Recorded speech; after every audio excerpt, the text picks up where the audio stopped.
enterrou. 64 foi uma imposição popular. A história está aí. Quem fala de ditadura militar não quer ler a história. Não se preocupa aí na nossa biblioteca aqui. Fidel Castro. O afastamento E o Jará Vitória, de presidente. um filho. Mas um filho que se afasta mais do que por um momento de patriotismo. Se afasta para combater algo parecido com o nazifascismo.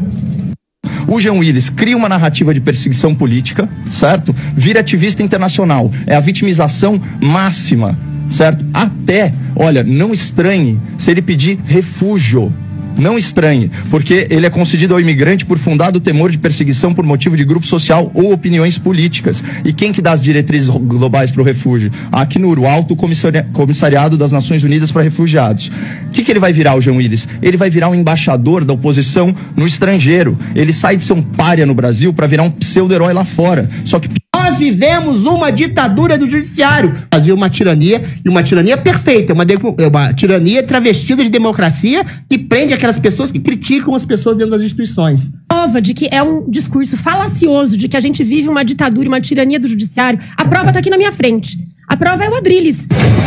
É só entrar nas redes sociais dele. Não tem um dia que ele não fale mal do Alexandre de Moraes. Não tem um dia que ele não fale que o Alexandre de Moraes e o STF é uma ditadura do judiciário. E, pelo que a gente sabe, o Adrilles continua falando livremente tudo que ele pensa. A prova de que não existe uma ditadura no Brasil é que o Bolsonaro esteve ontem em Copacabana, junto com o Adrilles, inclusive, junto com o Tarcísio, junto com um monte de outras pessoas, falando com o bonequinho do pichuleco do Lula. E assim, o pessoal lá falou tudo que quis, tudo que não quis, falou mal do Xandão, falou mal do judiciário, falou mal do Lula, falou mal do... Bom dia, senhoras e senhores. Hoje é 19 de março de 2025. São 10 horas e 30 minutos. Agora é oficial. Filho 3 está nos Estados Unidos para costurar o plano de fuga do pai antes do início de seu julgamento, que começa em meados de abril. Em reunião com aliados na manhã de 19 de fevereiro, Bolsonaro e aliados discutiram a possibilidade de ele deixar o Brasil antes de ser condenado pelo Supremo Tribunal Federal no inquérito do golpe. O Supremo Tribunal Federal vê o gesto de Eduardo de fugir do Brasil como um sinal de que ele pode ter partido numa espécie de missão precursora para preparar o terreno para uma fuga ou um pedido de asilo político do pai. Deputados do PT pediram ao STF que proíba Bolsonaro de sair de Brasília e se aproximar de embaixadas, e que seja obrigado a usar tornozeleira. Eis que ocorre ontem um episódio que fez soar alerta vermelho no sistema de justiça brasileiro. Durante coletiva de Bolsonaro, postagem do jornalista Rodrigo Constantino foi lida. Acho que Eduardo fez o certo ao ficar nos Estados Unidos e acho que seu pai deveria buscar abrigo na embaixada americana. E o deputado Nicolas Ferreira, em seguida, foi às redes repostar a mensagem de Constantino, que irritou muito Bolsonaro e a família. Ou seja, vazou o plano de fuga de Jair Bolsonaro. Antes de prosseguir, eu quero pedir a você que acompanha o Blog da Cidadania, se inscreva no canal, deixe seu like e assista a este vídeo curto a seguir, onde eu peço a sua ajuda para estruturar o canal para a guerra política que está para começar. O que já começou, na verdade. E vamos em frente. O juiz Sérgio Moro decidiu excluir as provas levantadas para identificar a fonte do blogueiro Eduardo Guimarães. Ele antecipou a operação policial contra o ex-presidente Lula em março de 2016. Na última terça-feira, o blogueiro foi levado coercitivamente para prestar depoimento na sede da Polícia Federal em São Paulo. Moro voltou atrás após a repercussão negativa junto a entidades de comunicação. Em nota, a defesa de Eduardo Guimarães diz ser evidente a ilegalidade da investigação e que pedirá restituição de equipamentos eletrônicos apreendidos durante a operação. Eu vou finalmente retirar o meu equipamento na Superintendência da Polícia Federal aqui em Curitiba e vou deixar consignado o meu protesto. Vai estar retirando um pendrive preto e prata da marca. Notinha. Apaguei. O notebook da Dell. O tag. E hoje eles estão me devolvendo meu equipamento e não acharam nada contra mim. E eu tive que vir de São Paulo a Curitiba para recuperar o que era meu, que me foi levado indevidamente. Senhoras e senhores, eu quero pedir a todos que me assistem que considerem fazer uma doação ao Blog da Cidadania para que nós possamos terminar de comprar novos equipamentos mais modernos, porque eu estou me aguentando com esses que eu recuperei das mãos da Polícia Federal lá em 2017, que já estão ficando muito velhos. Com a ajuda do público, eu já comprei o primeiro de 3 computadores, são máquinas caras, ainda tem algumas câmeras, iluminação, algumas coisas que precisam ser compradas. E se você não tiver contribuído ainda, puder contribuir, continuar contribuindo, que a gente está fazendo um financiamento aí e vamos nos socorrer de quem nos acompanha para pagar as parcelas dessa compra de equipamentos. Senhoras e senhores, eu agradeço a atenção e vamos em frente. O Eduardo tem o blog da Cidadania, que é um blog muito importante, que tem milhares de seguidores, já prestou grandes serviços. Aliás, é outra coisa, doutor Moro, que é importante o senhor saber o que eu penso. Eu vi já alguns depoimentos, aí eu vi a busca e apreensão na casa do jornalista Eduardo Guimarães. A internet não perdoa, né? Dilma Rousseff, torturada na ditadura, uma jovem de 19 anos, diante de generais que escondiam o rosto. Vamos colocar essa foto, né, mais aberta aqui. Aqui a Dilma Rousseff, diante dos generais que a torturaram, né, e altiva, de cabeça erguida, depois de ter todos os dentes da boca quebrados pelos torturadores, de ter sido vilmente torturada e não ter nem aberto o bico. E aqui você veja que coisa patética, né?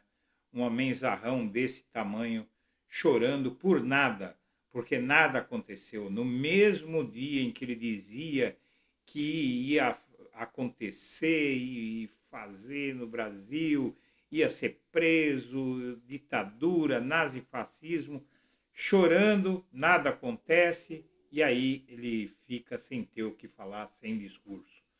Muito bem, se o deputado federal mais votado da história do Brasil é forçado a escolher entre o exílio e a prisão, esse país já não pode mais ser chamado de democracia. Mas esse mesmo homem, como você viu no vídeo de abertura, acha que o regime de 1964, que produziu cenas como essa, era uma democracia. Mas seja como for, a situação para o Bolsonaro está muito ruim. O STF vai julgar agora às 11 horas, e se for transmitido, eu vou transmitir aqui, um recurso do Jair Bolsonaro para afastar o Cristiano Zanin, o Flávio Dino e o Alexandre de Moraes do processo dele. E o STF já rejeitou 290 pedidos para afastar ministros de julgamento como quer Bolsonaro. 290. E vai rejeitar mais um daqui a pouco. Um fato aqui que é bom que a gente entenda.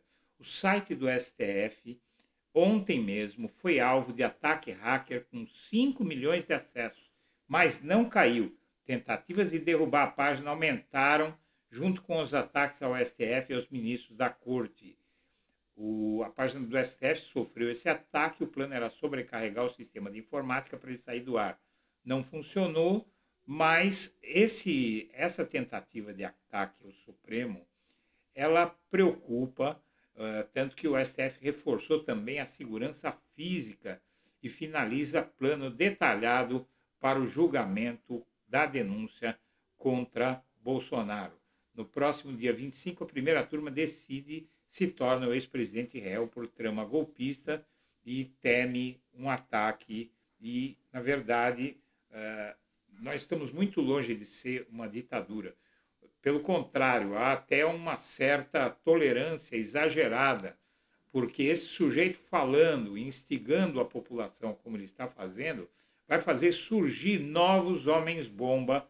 Desde novembro do ano passado já surgiram 3 homens-bomba, né? Um há poucos dias em São Paulo, e outros surgirão, e sabe que outro tipo de ataque violento pode acontecer por causa dessa incitação. Mas, em reunião fechada agora em fevereiro, o Bolsonaro falou sobre chances de fugir para embaixadas. E o caso do Eduardo Bolsonaro aumentou o temor do STF da fuga dele. Né? Como você viu já, essa matéria já saiu ontem, a decisão do filho do Bolsonaro de permanecer nos Estados Unidos pegou a cúpula da Câmara de surpresa e foi vista como manobra para aumentar o alarde, mas o STF acha o seguinte: no Supremo Tribunal Federal há uma corrente dos que veem o gesto de Eduardo como um sinal de que ele pode ter partido numa missão precursora para preparar o terreno para uma fuga ou pedido de asilo político de Bolsonaro.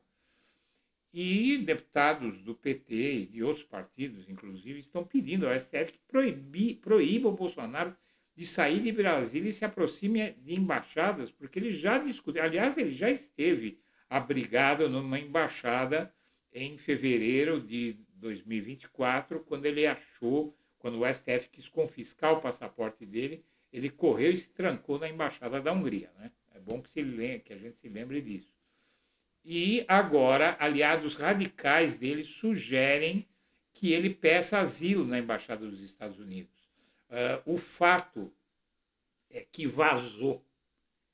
Um deles vazou, o outro retuitou e agora acendeu o alerta vermelho no STF. Veja só.